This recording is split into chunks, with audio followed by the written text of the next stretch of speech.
देखिए, double engine की सरकार है। देखिए, डबल इंजन की सरकार है। विष्णुदेव साहब से पूछ लेना कौन है, किसके फर्म पे जाके आप बात कर रही है। ओपी चौधरी को फोन करूं क्या, किस तरह से आपकी फोटो खींच के मंगाऊं मेरे हिसाब से। मैं अभी बात कर रहा हूँ, आप फोन चालू रखिए, मैं बात करता हूँ ओपी चौधरी से। साले सरकार हमने बनाई है, साले सरकार हमने बनाई है, साले सरकार हमने बनाई है। जब मैं आपको इतना हिंट कर दिया कि सरकार मैं बनाता हूँ तो समझने की कोशिश ही नहीं कर रही हो आप। नमस्कार दोस्तों, जय जोहार। मैं कौशल तिवारी और बिहनिया संझा में आपका स्वागत है। छत्तीसगढ़ में डबल इंजन की सरकार किस तरह से चल रही है, यह सिर्फ एक उदाहरण, वरना समय समय पर हमने बताया कि किस तरीके से सारंगढ़ जिला भारतीय जनता पार्टी के अध्यक्ष जालान साहब को लेकर पार्टी और सरकार की क्या भूमिका है। इसके अलावा भी कितनी ही घटनाओं का हमने जिक्र किया है कि डबल इंजन की सरकार कैसे चल रही है और किस तरीके से भारतीय जनता पार्टी और उनसे जुड़े लोगों की दादागिरी चल रही है। हालत यह है कि अफसरों को काम करना मुश्किल होता जा रहा है, माफिया राज हावी होता जा रहा है। कहीं जमीन कब्जे की बात सामने आ रही है तो कहीं रेत उत्खनन में भी भारतीय जनता पार्टी के नेताओं का नाम सामने आ रहा है। और इस सब के बीच कल जिस तरीके से एक महिला जीएसटी अफसर के साथ एक व्यापारी ने धमकी दी, वह कम चौंकाने वाला इसलिए नहीं है क्योंकि वह व्यापारी सीधे सीधे उस महिला अफसर से कह रहा है कि आप फोन पर बने रहिए, मैं अभी ओपी चौधरी से बात करता हूं। आपका नाम बताइए ना मुझे। मैं रितु सोनकर बोल रही हूँ। मैं अभी बात कर रहा हूँ, आप फोन चालू रखिए, मैं बात करता हूँ ओपी चौधरी से। ओपी चौधरी यानी छत्तीसगढ़ में सबसे दमदार माने जाने वाले और सुपर सीएम कहलाने वाले प्रदेश सरकार के मंत्री, अमित शाह के नाक के बाल भी कुछ लोग कहते हैं। और यही वजह है कि उन्हें वित्त मंत्री जैसा पद मिला है और ये पूरा मामला वित्त विभाग से संबंधित ही है, जीएसटी विभाग। और महिला निरीक्षक की गलती सिर्फ इतनी थी कि उसने फोन करके संबंधित फर्म से पूछ लिया कि आपका फर्म चालू है कि नहीं। और यह बात उस व्यापारी को इस कदर नागवार गुजरा। आपको तमीज नहीं है किसने आपकी फर्म चालू है कि नहीं चालू, आप नौकरी पे है कि नहीं है पता है आपको, नौकरी पे है कि नहीं है पता है आपको। उसने सीधे मुख्यमंत्री और वित्त मंत्री यानी विष्णुदेव साय और ओपी चौधरी का सीधे नाम लेकर कहीं माननी, कहीं जी, कहीं श्रीदेवी, यानी आप उस व्यापारी की ठसक धमक और सत्ता में पहुंच का अंदाजा आप लगा सकते हैं। विष्णुदेव साहब से पूछ लेना कौन है, किसके फर्म पे जाके आप बात कर रही है। ओपी चौधरी को फोन करूं क्या, किस तरह से आपकी फोटो खींच के मंगाऊं मेरे हिसाब से। ऐसे में जीएसटी अफसरों के साथ, और वह महिला अफसर है, उससे किस कदर बात की जा रही है आप सुनकर हैरान हो जाएंगे। आप जीएसटी ऑफिस से बोल रही है ना। हाँ। तरीके से बात करना सीखिए, ऊपर कंप्लेंट कर दूंगा। आप निपटती देर नहीं लगाएंगे। विष्णुदेव साहब से पूछ लेना कौन है, किसके फर्म पे जाके आप बात कर रही है। ओपी चौधरी को फोन करूं क्या, किस तरह से आपकी फोटो खींच के मंगाऊं मेरे हिसाब से। फोन फर्म चालू है कि नहीं जा, आप स्टाफ है क्या वहां जीएसटी की। आपका लाइसेंस, आपका नंबर दीजिए मुझे, क्या नंबर है आपका। मैं अपने नंबर से ही कॉल करी हूँ। तो आपका नाम बताइए ना मुझे। मैं रितु सोनकर बोल रही हूँ।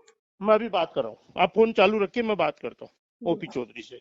कानून आपसे ज्यादा जानता हूँ मैं मैडम। तो 2 मिनट लगेगी, एसीबी को बुला के यहाँ कार्रवाई करा दूंगा, एंटी करप्शन को बुला के कार्रवाई करा दूंगा, ओपी चौधरी वगैरह को सबको बुला के कि आप मेरे घर पे क्या चीज करने के लिए आई है, और ऊपर से मेरे को बोल रही है कि ऑफिस चालू है कि नहीं चालू है। और जीएसटी कमिश्नर से बोलती है मेरे से बात कीजिए। क्या है, बहुत से फर्म वाले ना ऐसे ही बोल रहे हैं, तो कुछ मतलब टरकाने जैसा, तो इसीलिए मैं आपसे ऐसे पूछी। आप अपनी है ना आप वीडियो इसको कॉलिंग अन्यथा कीजिए मत मुझे। लीजिए सर। मैं अन्यथा कैसे नहीं लूंगा मैडम? साले सरकार हमने बनाई है। जी बिल्कुल। फिर आपने अन्यथा कैसे, आपने कैसे ये बोल दिया कि आपकी फर्म चालू है कि नहीं चालू है? जब मैं आपको इतना हिंट कर दिया कि सरकार मैं बनाता हूं, तो समझने की कोशिश ही नहीं कर रही हो आप। नहीं नहीं, कोई बात नहीं, फिर चलिए ठीक है। मैं अभी आपके पहले मैं आपका आइडेंटिफिकेशन मंगवा रहा हूँ, हाँ जी फोन कर हाँ, रहा हूँ। मैं खुद मालूम दिखा चलता दूंगी है। सर, आप हाँ, चिंता मत कीजिए। कि सोनकर मैडम ने 1 लाख रुपए की डिमांड की थी मुझसे। ऐसा कैसे कोई बोल सोनकर है सकते क्या? हैं सर, बताइए। मैं तो कोई कुछ नहीं सोनकर बोली है ना क्या? आपको ऐसा। मैं तो आपको कुछ भी नहीं बोली नहीं ऐसा। मैडम, आपने ऐसा कैसे बोल दिया मेरे को कि वो फर्म चालू है नहीं? मेरे को एग्जांपल दे रहे हो कि थोड़ी देर पहले मैंने किसी को फोन किया। आ, ठीक है ना सर, नाराज मत होइए। मैं थोड़ा सा बस जगह को देख के ना फोटो खींचना मंत्रियों के, मुख्यमंत्री और वित्त मंत्री के नाम से धमकी तो दी ही जा रही है, साथ ही यह धमकी भी दी जा रही है कि एसीबी से तुम्हें 1 लाख रुपए मांगने के जुर्म में फंसा भी सकते हैं। यानी आप सोचिए कि किस हद तक भारतीय जनता पार्टी और उनसे जुड़े लोगों का हौसला बुलंद है। वे मैं अन्यथा कैसे नहीं लूंगा मैडम? साले सरकार हमने बनाई है। साले सरकार हमने बनाई है। साले सरकार हमने बनाई है।